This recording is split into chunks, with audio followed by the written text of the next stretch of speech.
नमस्कार, आदाब, सत श्री अकाल, जय भीम, जोहार। मेरा नाम है नवीन कुमार। इजराइल के हजारों हजार नागरिक सड़कों पर हैं। वो बेंजामिन नेतन्याहू मुर्दाबाद के नारे लगा रहे हैं। प्रदर्शन का आलम यह है कि दफ्तर सुनसान पड़े हैं और बाजार वीरान। औरतें, बच्चे और बुजुर्ग तक गलियों में निकल आए। जानते हैं क्यों? क्योंकि इजराइल के प्रधानमंत्री और नरेंद्र मोदी के दोस्त बेंजामिन नेतन्याहू ने अपने देश में लोकतंत्र की हत्या कर डाली है। उन्हें मंजूर नहीं है कि कोई उनके फैसलों को अदालत में चुनौती दे। इजराइल की हवाओं में वहां की आवाम चीख रही है कि नेतन्याहू तानाशाह में तब्दील हो चुके हैं और हमको यह मंजूर नहीं। आपको बता दें कि नरेंद्र मोदी इजराइल के तानाशाह नेतन्याहू की कार्यशैली और सोच से बहुत ज्यादा प्रभावित है और यह बात डंके की चोट पर वो कहते हैं। तो क्या मोदी भी भारत को उसी तरफ ले जाना चाहेंगे भविष्य में?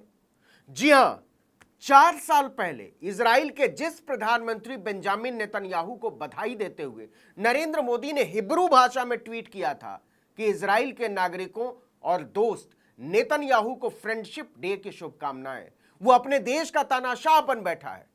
बेंजामिन नेतन्याहू और इजराइल से दोस्ती की पींगे बढ़ाने के लिए मोदी ने अपने ही पुरखे अटल बिहारी वाजपेयी तक के सिद्धांतों की धज्जी उड़ा डाली थी। वो इजराइल को एक आक्रमणकारी देश कहते थे जिसने अरबों की जमीन पर कब्जा किया हुआ है। वाजपेयी ने यह कब कहा था और क्या कहा था, इस पर आगे चर्चा करेंगे। लेकिन अभी उसी आक्रमणकारी देश के प्रधानमंत्री नेतन्याहू और उनके साथियों को धन्यवाद देते हुए मोदी ने लिखा था कि इजराइल के नागरिकों और मेरे अच्छे दोस्त नेतन्याहू को फ्रेंडशिप डे की शुभकामनाएं, हिब्रू में। तो आखिर हम क्यों कह रहे हैं कि इजराइल के प्रधानमंत्री ने अपने देश में लोकतंत्र का गला घोट डाला है? वो इसलिए कि वहां नेतन्याहू ने एक बिल पास कराया है संसद से। उस बिल का नाम है जुडिशियल ओवरहॉल बिल, मतलब न्यायिक फैसले को पलटने वाला विधेयक।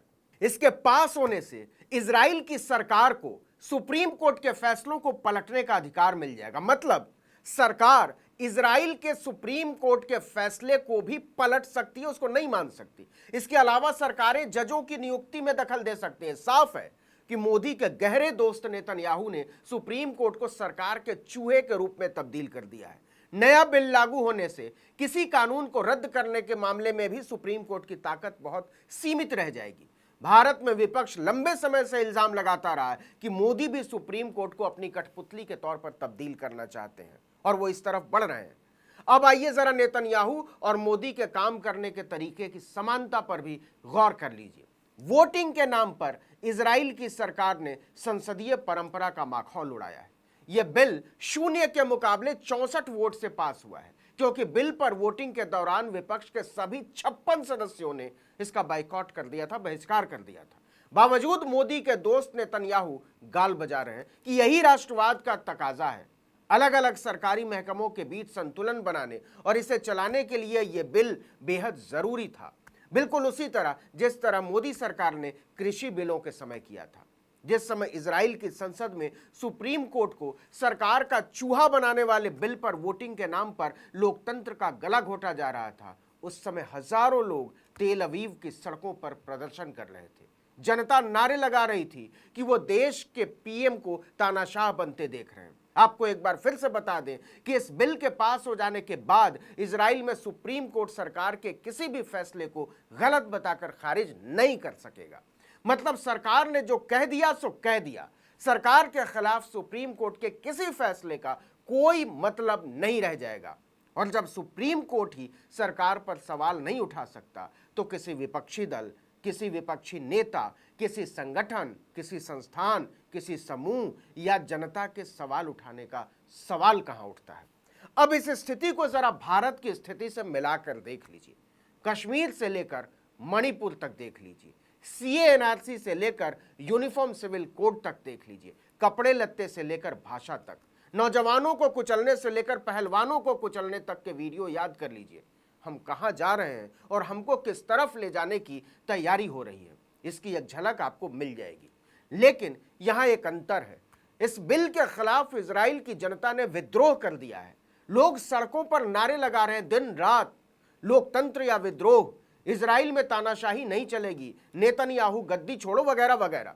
कुछ प्रदर्शनकारी नेतन्याहू की तानाशाही का विरोध करने के लिए उत्तर कोरिया का झंडा भी लेकर घूम रहे हैं। मतलब आप भी किम जोंग की तरह तानाशाह हैं। लोगों को कुचलने के लिए तेल अवीव में घुड़सवार पुलिस दस्तों को उतार दिया गया। इसे रिपोर्ट कर रहे कई पत्रकारों पर हमला किया गया और कई पत्रकारों को नजरबंद कर दिया गया। इसके विरोध में प्रदर्शनकारियों ने मुख्य बेगिन हाईवे को बंद कर दिया। इस पर पुलिस ने कुछ लोगों को तितर बितर करने के लिए वाटर कैनन का इस्तेमाल किया बेरहमी से। बावजूद इसके जनता टस से मस होने को तैयार नहीं है। आपको बता दें कि इस बिल के खिलाफ 29 हफ्ते से इजराइल के लोग सड़कों पर हैं। भारत में क्या हो रहा है? मणिपुर पर चर्चा की मांग हो रही है, लेकिन प्रधानमंत्री संसद में आकर जवाब देने को तैयार नहीं है। वो 3 महीने तक मणिपुर को जलता देखते रहे।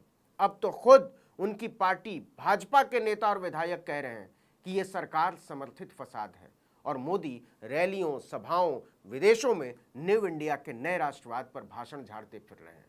नरेंद्र मोदी और नेतन्याहू केवल एक दूसरे के मुरीद नहीं हैं, एक दूसरे की कार्यशैली के नकलची भी हैं। दोनों ही देशों में जनता सड़कों पर है और प्रधानमंत्री नए नए नारे उछालने में मसरूफ। आपको बता दें कि यह वही इजराइल है जिसे भाजपा के पहले प्रधानमंत्री अटल बिहारी वाजपेयी तक आक्रमणकारी मानते थे। मोरारजी देसाई की सरकार में वो विदेश मंत्री थे। सवाल उठा कि क्या भारत इजराइल को लेकर अपनी नीति बदलेगा? इस पर वाजपेयी ने सार्वजनिक तौर पर कहा था, इसका सवाल ही नहीं उठता। इजराइल एक आक्रमणकारी देश है और इसे इतिहास के पन्नों से नहीं मिटाया जा सकता। वाजपेयी के शब्द हैं। उन्होंने इजराइल को ललकारते हुए कहा था कि अरबों की जिस जमीन पर वो कब्जा करके बैठा हुआ है, वो जमीन उसको खाली करनी होगी। आक्रमणकारी आक्रमण के फलों का उपभोग करे, ये हमें अपने संबंधों में स्वीकार नहीं है। तो जो नियम हम पर लागू है वो औरों पर भी लागू होगा। अरबों की जमीन खाली होनी चाहिए। जो फलस्तीनी हैं उनके उचित अधिकारों की प्रतिस्थापना होनी चाहिए। वाजपेयी के शब्द हैं। आपको बता दें कि इजराइल को लेकर भारत की नीति बहुत साफ रही है। एक देश के तौर पर हमने उसे मान्यता भले दे दी हो, लेकिन हर प्रधानमंत्री ने उससे एक सचेत दूरी बरती। इजराइल तरसता रहा कि भारत का कोई प्रधानमंत्री उसके यहां आता। मोदी पहले प्रधानमंत्री थे जो इजराइल जाने के लिए बेचैन और लालायित थे। वो न केवल इजराइल गए बल्कि उसके सामने बिछ गए।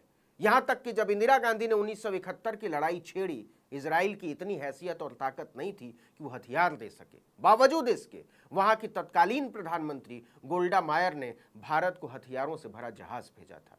इसके बदले में गोल्डा मायर भारत के साथ सिर्फ राजनीतिक रिश्ता चाहती थी, लेकिन इंदिरा गांधी ने 2 टूक कह दिया था कि यह रिश्ता प्रधानमंत्री के स्तर पर हरगिज संभव नहीं है। लेकिन आज उसी इजराइल की जनता को कुचलने वाले एक तानाशाह प्रधानमंत्री के बारे में मोदी गर्व से कहते हैं कि नेतन्याहू मेरे गहरे दोस्त हैं और मुझे इस पर गर्व है। इस वीडियो में इतना ही, लेकिन अगर आपने आर्टिकल 19 इंडिया को अब तक सब्सक्राइब नहीं किया है तो फौरन कीजिए, बेल आइकॉन दबाइए, घंटी जैसी आकृति, लाइक कीजिए और कमेंट करके बताइए हमारा वीडियो आपको कैसा लगा। यूट्यूब पर देख रहे हैं तो हमारे चैनल को सब्सक्राइब कर दीजिए, फेसबुक पर देख रहे हैं तो हमारे पेज को लाइक कर लीजिए, इंस्टाग्राम पर हमें फॉलो कीजिए और हमारा ट्विटर हैंडल है आर्टिकल 19_इंडिया और मेरा ट्विटर हैंडल है नवीन जर्नलिस्ट। आप मुझे भी फॉलो कर सकते हैं। आर्टिकल 19 के ट्विटर हैंडल को तो फॉलो कर ही लीजिए। नमस्कार।